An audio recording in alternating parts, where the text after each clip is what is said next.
인류의 역사에서 하늘을 날기 위한 시도는 오랜 시간 계속됐는데 그 결과 라이트 형제가 비행기 발명에 성공한 것이 20세기 초였습니다. 그런데 조선 시대에도 일찍이 비행기가 있었다는 사실 알고 계신지요? 네, 오늘 과학서재에서는 조선의 비행기 다시 하늘을 날다의 저자 항공기 설계 연구가 이봉섭 연구원과 함께 이야기 나눠보겠습니다. 안녕하세요. 네, 안녕하세요. 네, 조선에 비행기가 있었다고 하는데 이게 정말 사실인지 궁금한데요. 수준이 어느 정도였습니까? 네, 우선 사실입니다. 비거라는 비행체는 16세기 말에 처음 발명되었습니다. 18세기 말 조선의 실학자 신경준이 저술한 여암유고의 차제책이라는 글에 그 존재가 처음 등장합니다. 비슷한 시기를 살았던 실학자 이규경이 저술한 오주연문 장전 산고 중 비거 변증설이라는 글에도 비거 이야기가 또 한 번 등장합니다. 비거는 임진왜란이 한창이던 1592년에 정평구라는 당시 무관에 의해 만들어졌으며 진주성 1차 전투와 이듬해 있었던 진주성 2차 전투에 아군의 연락과 보급 그리고 기본적인 정찰 임무에 활용되었다고 합니다. 실학자들이 남긴 공통된 기록과 임진왜란의 일본 측 기록인 외사기에 나와 있는 짧은 구절을 통해 미루어 보았을 때 정평구의 비거는 최소 2명 이상의 사람이 탑승할 수 있으며 비행 거리는 12km 이상입니다. 다른 사람이 탑승할 수 있었다라는 기록으로 미루어 보아 정평구의 비거는 상당히 큰 규모의 비행체였다는 것을 알 수 있습니다. 예, 정찰 임무에도 사용이 되고 12km 이상을 사람이 타고 운행을 할 수 있었다는 건데 그럼 실제로 이 비행기를 어떻게 운행했는지도 궁금하고요. 실제로 어떻게 생겼는지도 궁금한데 국립과천과학관에 상상해서 만든 게 있다고요. 예, 지금까지 연구한 거를 바탕으로 해서 현재 국립과천과학관 내 전통과학관의 비거의 예상 모습이 두 가지 형태로 전시되어 있습니다. 예. 우선 첫 번째 형태는 조선시대에 존재했던 대나무와 천 등을 이용하여 연이 하늘을 나는 원리에서 본딴 방식이 적용된 1인승의 비행체입니다. 예. 이 비차 모형 옆에 두 번째 형태의 예상 모습이 나란히 전시되어 있습니다. 이 모형은 1990년대부터 홀로 정평구의 비거를 연구해 오신 일대 비거 연구가 고원태 선생님이 복원한 비거 모형입니다. 이 비거 모형은 2명이 탑승할 수 있는 대나무로 동체의 유선형의 단면을 가진 노에서 따온 날개를 갖고 있습니다. 현재의 비행기의 날개와 같은 원리로 하늘을 날며 추진기관으로는 대신기전의 추진체를 채용하고 있습니다. 네, 이 시대에 이거를 만들었다는 게 정말 대단하다는 생각이 드는데요. 정평구의 비거 말고 또 다른 비거가 발견됐거나 아니면 또 다른 후속적으로 진행된 연구가 있다는 발견, 그런 건 혹시 없습니까? 예, 그 정평구의 비거 이후로 하늘을 나는 비행체는 다시 등장하지 않았습니다. 예. 아마도 발명자인 정평구가 비거의 발명과 동시에 전투 중에 전사하면서 제대로 된 기록을 남길 시간적 여유가 없었기 때문이라고 생각합니다. 그리고 조선시대 후기 실학자 이규경이 저술한 비거 변증설에 의하면 정평구의 비거 발명 이후 200년 후의 사람인 강원도 원주 출신의 윤달규가 비거를 복원하여 한 권의 책으로 남겼다고 합니다. 하지만 불행히도 그 책은 후손에 전달되지 못하고 지금은 없는 상태입니다. 예, 네. 그게 참 안타까운데요. 이게 정평구 발명자가 전투 중에 이걸 사용했다고 그러니까 뭐 네. 지금으로 치면 공군에 가깝지 않나 생각이 들기도 최초의 하는데요. 공군이라고 예, 할수 예. 있겠습니다. 근데 실제로 우리가 조선시대 떠올리는 과학기술자 하면은 장영실, 뭐 정약용 이렇게 들 수 있는데요. 네. 실제 그 시대에 비행까지 가능한 과학기술을 가졌다고 볼 수 있는 건가요?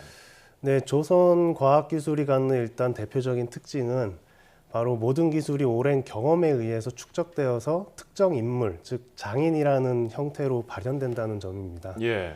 장인이 보유하고 있는 기술의 가장 큰 단점은 전승이 참 쉽지 않다는 점입니다. 이 때문에 기록으로 남기기에도 상당히 어렵고요. 그래서 조선의 과학기술이 많이 알려지지 못한 결정적인 원인이었습니다. 예. 근데 하지만 우리나라는 방패연을 스스로 만들고 하늘에 띄우고 주변 나라들과는 다른 전통 한선의 구조와 노를 보면 과학기술 수준이 높았음을 알 수 있습니다. 그래서 현재의 비행기에 적용된 날개와 동체와는 그 모양이 조금 다르지만 기본 구성 원리가 같은 사물들이 조선시대에 충분히 존재했고 이를 활용하면 충분히 조선시대의 기술로 하늘을 나는 비행차를 만들 수 있다는 결론에 도달할 수 있었습니다. 네. 만일 이제 전 세계 학과에서 이 비거 가설에 대해서 인정을 하고 공인을 네. 한다면 이 항공산업 역사에서 정말 엄청난 일이 될 것 같은데요. 혹시 그런 노력이나 뭐 어떤 행동들이 이루어지지 않고 있습니까?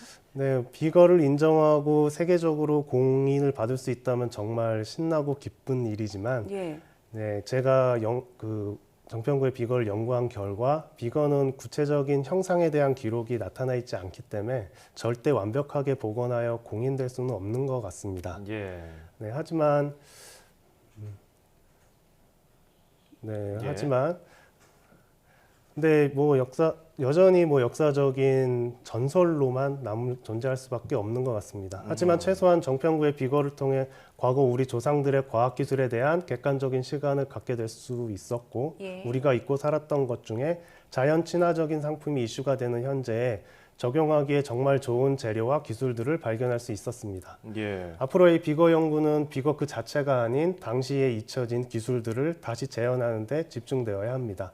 만약 정말 극소한 확률을 뚫고 정평구의 비거에 관한 그림이나 기록이 발견되어 공인될 수 있는 조건이 만족된다면 우리의 비행기에 대한 역사를 새롭게 쓸 수 있는 그 시작점이 되어 큰 자부심을 느낄 수 있을 것 같습니다. 예. 이 기록이 제대로 남아있지 않기 때문에 확실하게 복원할 수 없다는 게 참 아쉬운데요. 네. 그럼에도 이 비거를 비행 물체, 비행기라고 분석하신 데는 어떤 점을 꼽을 수 있을까요? 네, 우선 비거를 처음 알게 되고 많은 의구심이 들었던 게 사실입니다. 예. 네. 가장 먼저 떠올린 형상도 대형 연이나 혹은 열기구 같은 방식이었습니다. 하지만 이런 형상으론 기록에 남겨진 비거의 활약상을 제대로 재현할 수가 없었습니다. 예. 한참 전쟁이 벌어지고 있는 상황에서 2명 이상이 탑승하여 진주성 내부에서 이륙하여 12km 정도를 날아 안전하게 착지하려면 형상은 다르겠지만 지금의 비거와 같은 크기와 비행 원리가 적용돼야 한다는 가정을 먼저 하게 되었습니다. 즉 정평구의 비거가 제대로 된 활약을 하려면 지금의 비행기에 적용된 원리가 비거에도 있어야 한다는 가정에서부터 연구를 시작했습니다.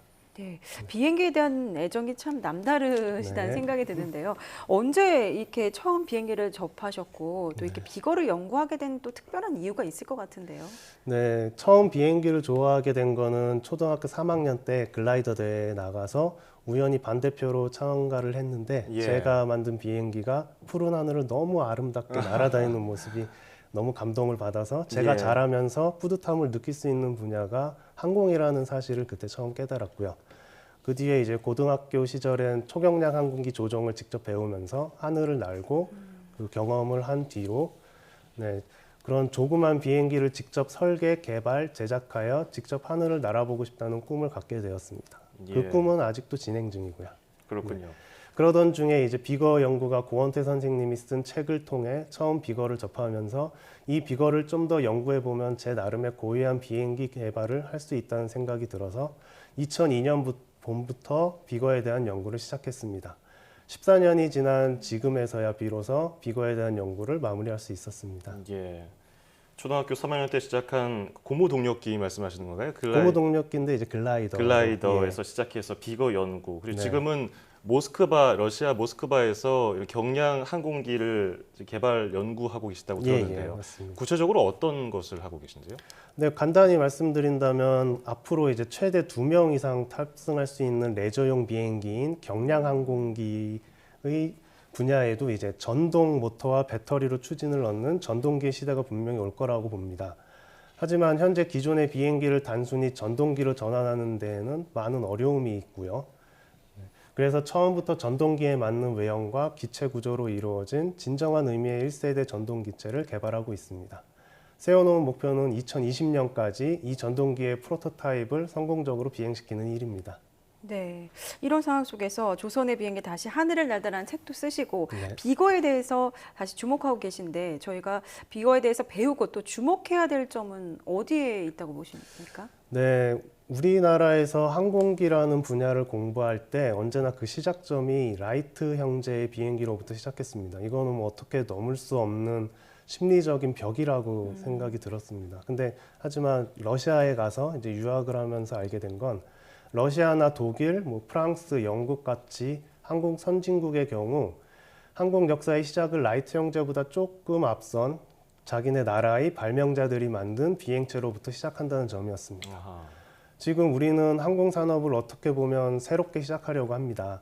하지만 오랜 기간 우리의 마음속에 남겨진 비행기 개발에 관한 심리적 위축은 다시 한번 우리 스스로 한계를 만들고 작은 것에 만족하려고 합니다. 비거에 대해 배우고 주목해야 할 이유가 바로 여기에 있습니다.